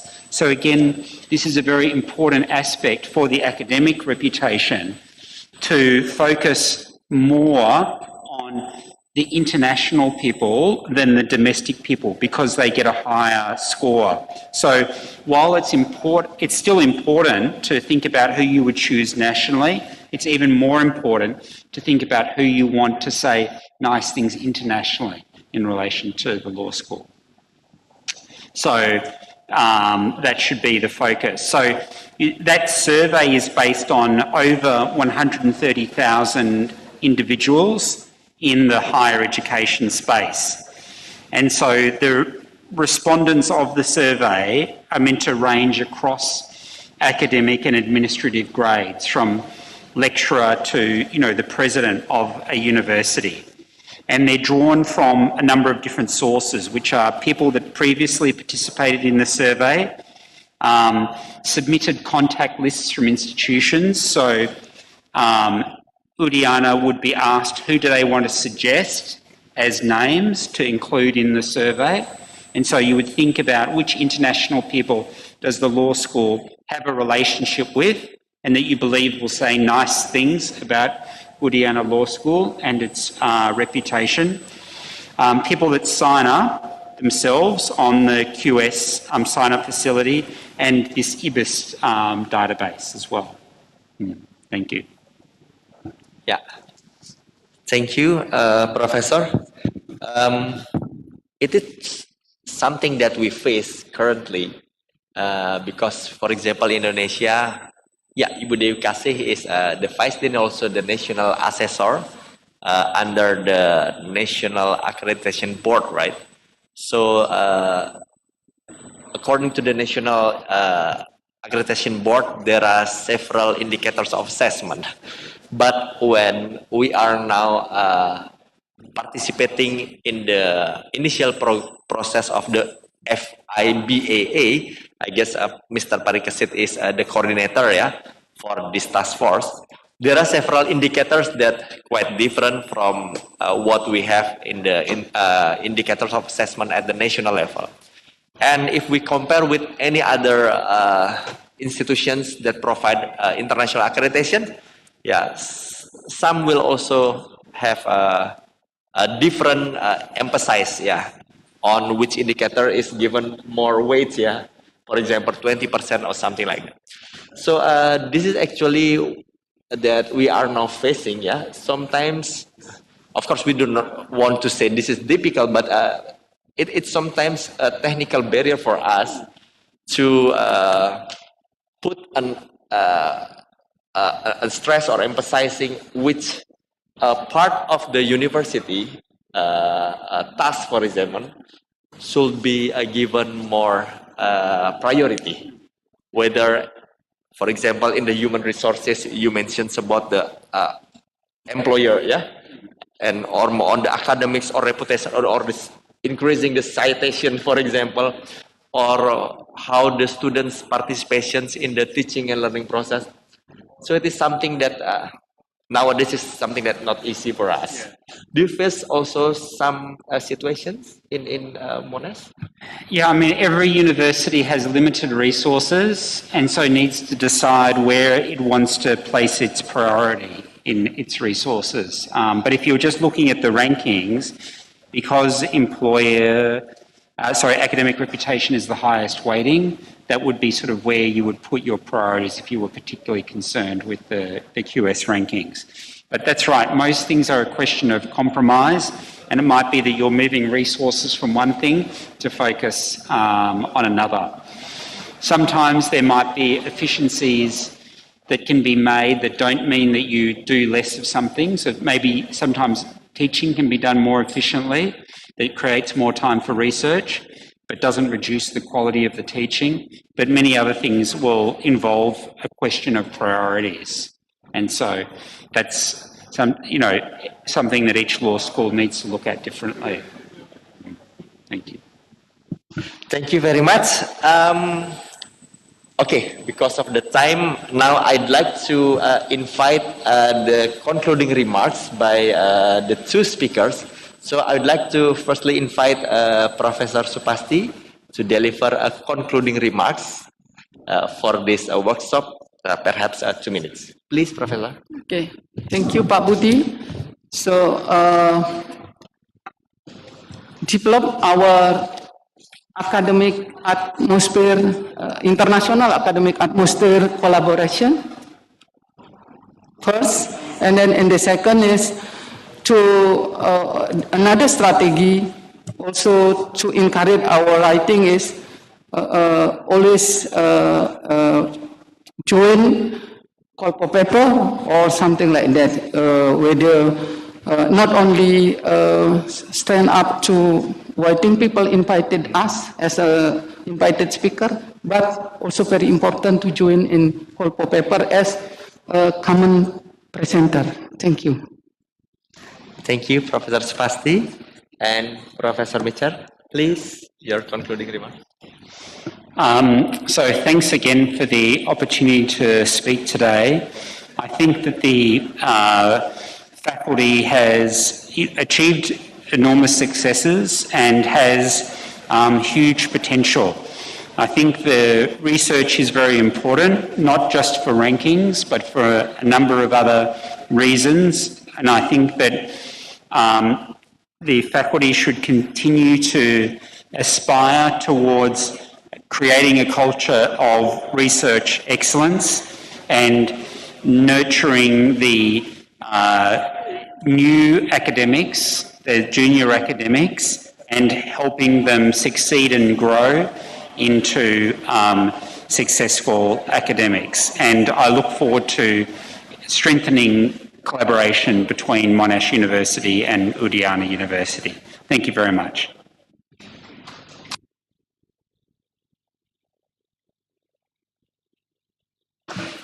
So thank you very much for the concluding remarks delivered by the two distinguished speakers, Professor Andrew Mitchell from the Monash Law School and Professor Supasti Darman from the Udayana University Faculty of Law. ladies and gentlemen, participants who attend the workshops, both online and offline here. I guess more than half an hour ago, Professor Supasti mentioned a big name, Professor Grat. So, if I'm not mistaken, his full name, Professor Dr. Grat van den Heuvel. So, Professor Grat passed away in March 2022. So, Professor Supasti was very humble, mentioning that he was the person who always give a hug whenever we face any obstacle and difficulties for carrying out the project, or any other matters. Anyone, just to commemorizing him, so Professor Grat was the professor at the law faculty, Maastricht University, the Netherlands. He was the project coordinator for the NPT project EDN 223, strengthening the faculty of law Udayana University through curriculum and human resources department.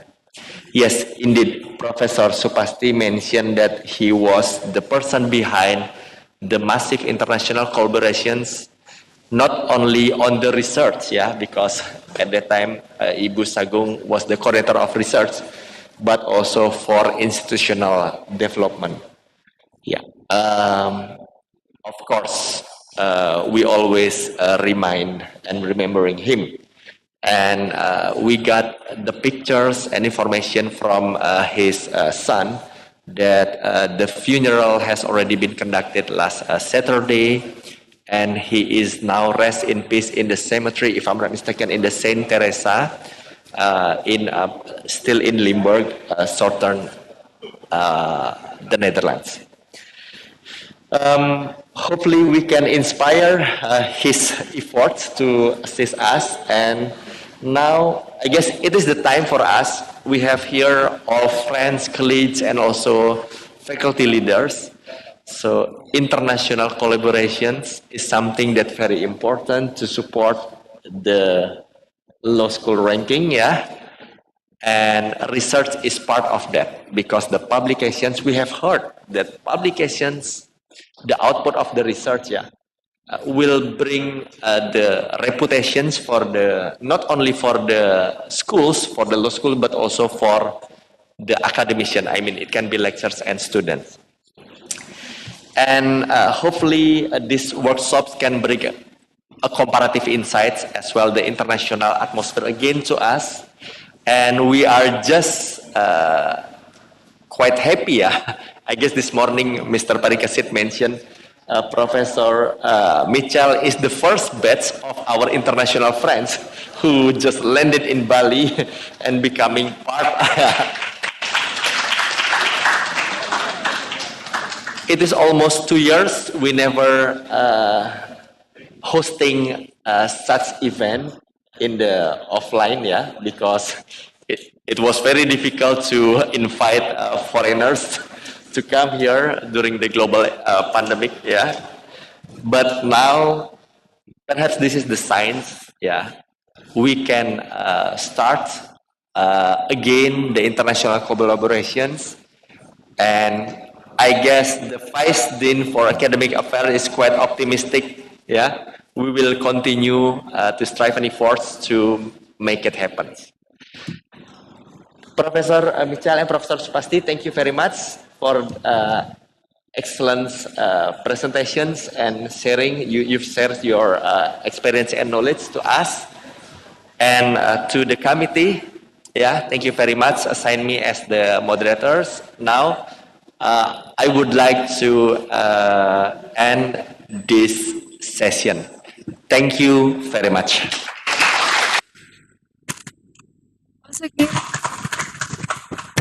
Once again, please give a huge applause for the amazing learning and discussion delivered by our outstanding speakers and well guided by our moderator. Our speakers and the moderator are allowed to back to their seats. Thank you.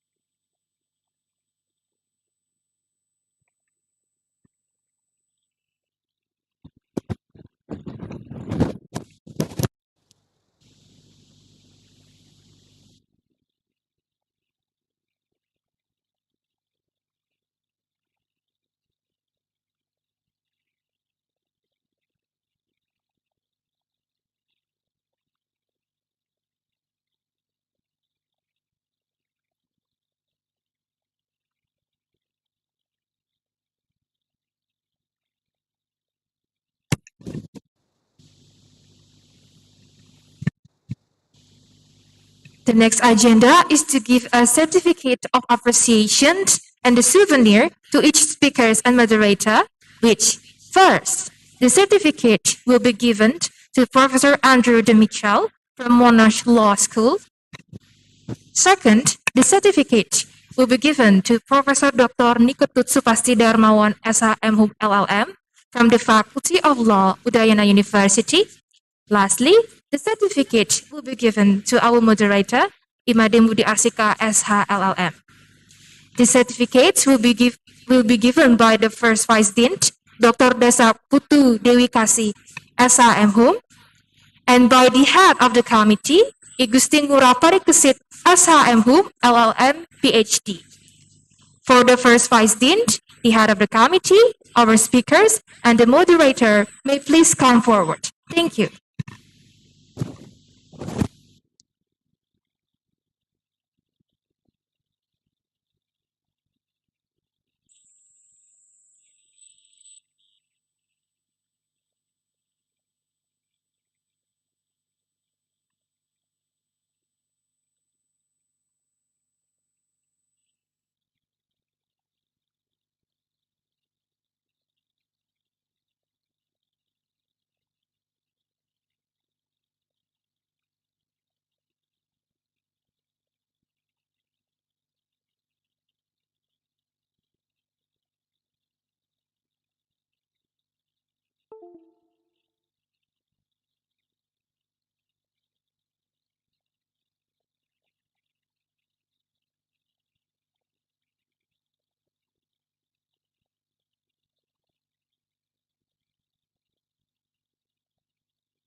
For the first Vice Dean, head of the committee, our speakers and moderator, please remain standing due to we will have a photo session.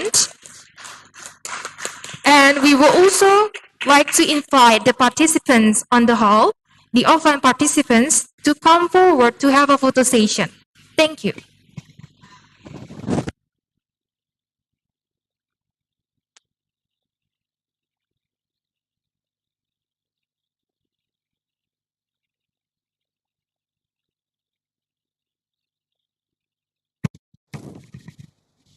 For the first Vice Dean and our speakers, moderator, and the head of the committee, may please stay due to we will have a photo session with the participants on the hall. Thank you. Yeah, for our speakers, moderator, first Vice Dean and head of the committee, please standing due to we will have a photo session with the participants on the hall.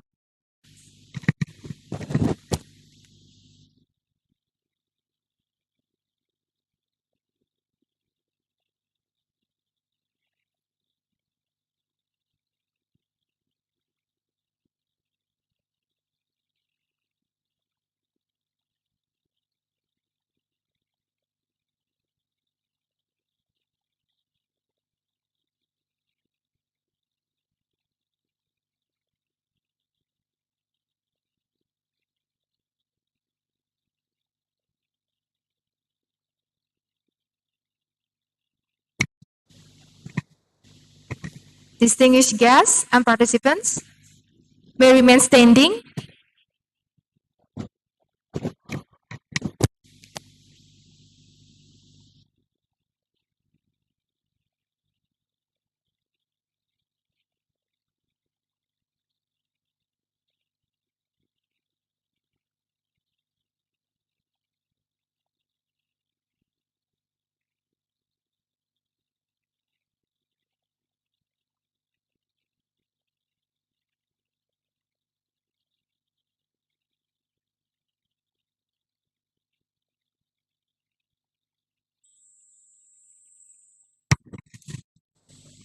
For distinguished guests and participants may be back to seated. Thank you.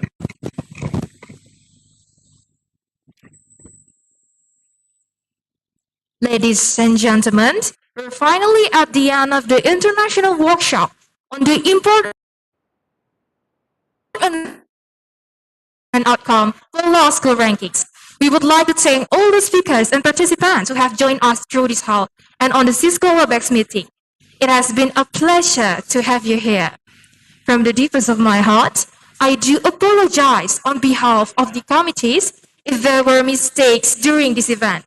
Once again, all of the international workshop on the importance of research strategy and outcome for law school rankings committees would like to say thank you very much for your kind attention and see you on another occasion. I'll close this event with Paramasanti. Santi Om. Wassalamualaikum warahmatullahi wabarakatuh. Shalom, Namo Buddhaya, and may peace be upon us. Thank you. I would like to kindly remind the online participants to fill the attendance link on the chat box. And for the participant on the hall, may access your e-certificate by logging on the link provided on the screen. Bagi peserta yang berada di aula, untuk mendapatkan e-certificate, bisa melihat link yang tertera pada layar. Terima kasih. Sekali lagi, kepada para peserta yang berada di aula, dapat mengakses e-certificate dengan login pada link yang tertera pada layar. Terima kasih.